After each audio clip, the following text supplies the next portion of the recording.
대한민국 과거 여러분, 그동안 수고 많으셨습니다. 대한민국 미래 여러분, 환영합니다. 이제는 건너가야 합니다. 기적의 역사를 썼던 대한민국이 생각의 한계에 갇혀 20년 이상을 우왕좌왕하고 있습니다. 세상은 모든 문제를 정치로 해결하도록 진화했지만 대한민국의 정치는 이게 나라냐와 이건 나라냐라는 맹목적 싸움으로 서로 적대감만 키우며 세월을 보내고 있습니다. 심지어 적대적 공전 말고는 다른 정치를 할 줄 모르는 사람들 같습니다. 정치가 대한민국 발전에 발목을 잡고 있습니다. 정치는 정치인 그들만의 리그로 전락했고 국민은 눈살을 찌푸리면서도 어쩔 수 없이 끌려가야만 하고 국민의 삶이나 세상의 변화에는 아랑곳하지 않습니다. 편을 갈라 진영 싸움만 하다가 임진왜란을 겪었습니다. 임진왜란을 겪고도 반성하지 않고 진영 싸움만 하다가 식민지가 되었습니다. 식민지 경험을 치욕으로 여기며 거기서 한 줌의 생각이라도 얻은 정치인들이라고 여길 수가 없습니다. 한국의 정치 기술자들은 여전히 진영을 나누고 자신의 지지자들을 생각이 끊긴 홍위병으로 길러서 연명하고 있는 중입니다. 정치는 막장에 이르고 국민은 외통수에 걸렸습니다. 국가의 추락을 걱정할 정도로 정치가 막장에 이르렀던 나라들에서는 네 가지 현상이 모두 나타났습니다. 극심한 사회 분열, 극심한 정치 갈등, 극심한 포퓰리즘, 극심한 부패입니다. 우리 정치 상황은 이 네 가지가 이미 팽배해진 지경입니다. 별 생각 없이 그냥 맹목적으로 사는 사람들은 말할 수도 있습니다. 아니다. 대한민국은 계속 번영할 것이다. 하지만 역사에서는 이 네 가지 현상이 팽배하면서도 번영을 지속한 나라는 단 하나도 없습니다. 지금은 국력을 표현하는 주요 산업 가운데 하나가 반도체이지만 1800년대 후반에는 지하철이었습니다. 1863년에 영국 런던에 세계 최초로 지하철이 생깁니다. 일본 도쿄에는 1927년에 생깁니다. 그런데 아르헨티나 부에노스아이레스에는 도쿄보다 14년이나 빠른 1913년에 생깁니다. 아르헨티나는 그만큼 잘 사는 나라였습니다. 세계 8등하던 나라였습니다. 엄마 찾아 산말리라는 만화를 아실 것입니다. 이태리의 한 어머니가 아르헨티나로 돈 벌러 갑니다. 혼자 남겨진 아들 마르코가 엄마를 너무 그리워하다가 아르헨티나까지 엄마를 찾아가는 여정을 그린 만화입니다.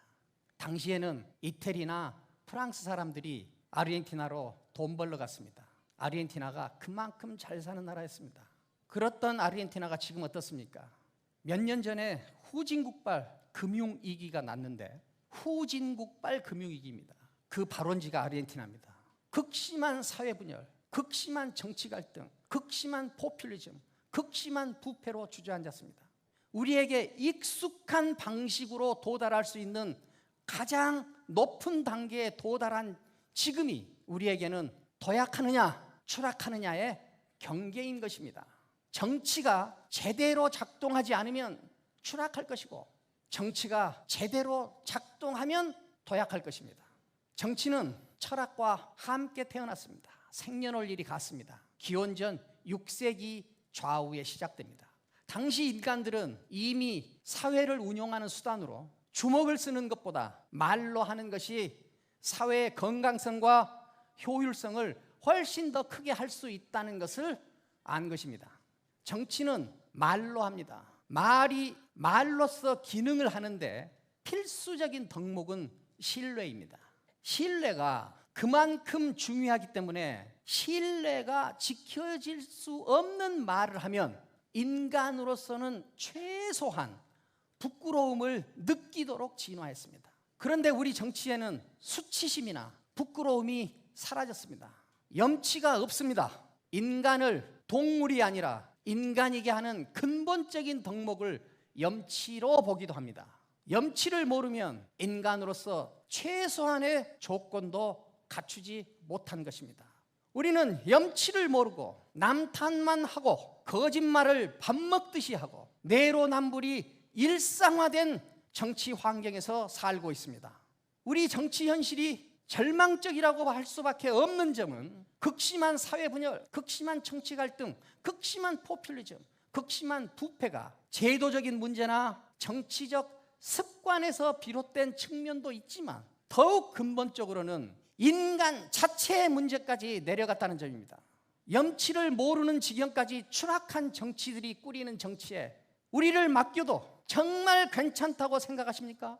여러분들은 이런 정치 환경 속에서 살아도 정말 자존심이 상하지 않으십니까? 자존감이 유지됩니까? 인간으로서의 최소한의 덕목이 사라지고 네 가지 문제가 팽배해진 것은 그동안 가졌던 상상력과 사명감이 바닥났기 때문입니다. 꿈과 비전이 사라졌기 때문입니다. 건국, 산업화, 민주화에 직선적 발전을 해왔던 우리는 지금 민주화 다음의 비전을 세우지 못하고 있습니다. 비전이 없으면 방황하고 방황이 길어지면 추락할 수밖에 없습니다. 여러분, 그런데 말입니다. 우리가 어떻게 생존해온 민족입니까? 우리가 어떻게 번영시킨 나라입니까? 여기까지만 살다 갈 수는 없습니다. 사실 산업혁명 이후 문명사에서 후발주자로 출발하여 우리보다 앞서서 우리 정도의 이 단계에 도달했던 나라는 다 다시 추락했습니다. 문명의 파라다임이 일정하게 유지된다면 우리도 추락할 가능성이 큽니다. 후발주자가 선도적 단계로 올라설 기회를 잡으려면 반드시 기존 파라다임에 균열이 가야 됩니다. 기존 파라다임이 깨져야 됩니다. 우리 정도의 단계에 도달했다가 추락한 나라들은 다 파라다임의 균열이 가는 축복의 시간을 맞지 못했습니다. 하지만 우리가 후발주자로서 가장 높은 단계에 도달한 지금은 4차 산업혁명이라는 이름으로 기존 파라다임에 이미 균열이 생겼고 그때 때마침 우리의 국력이 가장 강할 때입니다. 여러분, 우리는 지금 우리 민족사에서 맞이해 본 적이 없는 절호의 기회이자 큰 축복을 맞이하고 있습니다. 이 절호의 기회이자 축복을 그대로 흘려보내야 하겠습니까? 아니면 움켜쥐어야 하겠습니까? 무슨 말이 더 필요하겠습니까? 이 절호의 기회는 신이 우리에게 준 마지막 기회일 수도 있습니다. 이 기회를 잡아야 합니다. 이 기회를 잡는 일도 열쇠는 결국 정치가 쥐고 있습니다. 그럼 신이 마지막으로 내린 이 기회를 기존의 정치 방식으로 잡을 수 있겠습니까?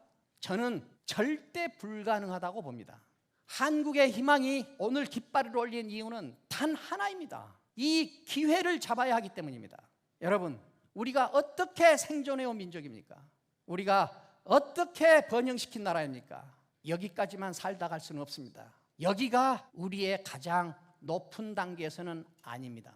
진영에 갇혀서 아무 생각 없이 정해진 이념만 더 크고 강하게 부르짖는 정치 습관으로는 이 기회를 살리는 일이 불가능한다는데 우리의 간절한 호소가 있는 것입니다. 현재 대한민국의 정치와 비슷한 상황이 명나라 만렵에 있었던 모양입니다. 명나라 만렵에 이타고라는 철학자가 고백합니다. 50 이전의 나는 정말로 한 마리의 개에 불과했다. 앞에 개가 그림자를 보고 짖으면 나도 따라서 짖었다. 누군가가 왜 짖었냐고 물어보면 아무 말 못하고 그저 쑥스럽게 웃을 뿐이었다. 진영에 갇힌 한 마리의 개로 살다 갈 수는 없습니다. 생각이 없으면 진영에 갇히고 진영에 갇히면 진영이 정해진 주장을 얼마나 크게 재생하는가만 중요하기 때문에 생각할 필요가 없어서 생각은 더 없어집니다. 생각이 없으면 염치도 없습니다. 진영에 갇히면 진영만 보이고 자신의 구체적인 삶의 생활이 안 보입니다. 진영에 갇히는 정치는 얼마나 가혹한지 우정도 없고 사랑도 없습니다. 심지어는 혈친 간의 정도 쉽게 무시됩니다. 여기서 어떻게 염치를 아는 인간으로 성숙할 수 있겠습니까? 이제는 진영 정치에서 생활 정치로 건너가야 합니다. 진영을 말고 자신의 구체적인 삶이 펼쳐지는 생활로 돌아가야 합니다. 여러분, 우리가 어떻게 생존해온 민족입니까? 우리가 어떻게 번영시킨 나라입니까? 여기까지만 살다 갈 수는 없습니다. 이제는 건너가야 합니다. 생각의 결과를 받아들이는 삶에서 생각을 하는 삶으로 건너가야 합니다. 지식을 수입해서 쓰던 나라에서 지식을 생산하는 나라로 건너가야 합니다. 추격국가에서 선도국가로 건너가야 합니다. 나쁜 정치에서 좋은 정치로 건너가야 합니다. 진영 정치에서 생활 정치로 건너가야 합니다. 감성 정치에서 과학 정치로 건너가야 합니다. 대한민국 과거 여러분, 그동안 수고 많으셨습니다. 대한민국 미래 여러분, 환영합니다. 우리 다 함께 한국의 희망의 깃발 아래 모여 한국의 희망을 씁시다. 감사합니다.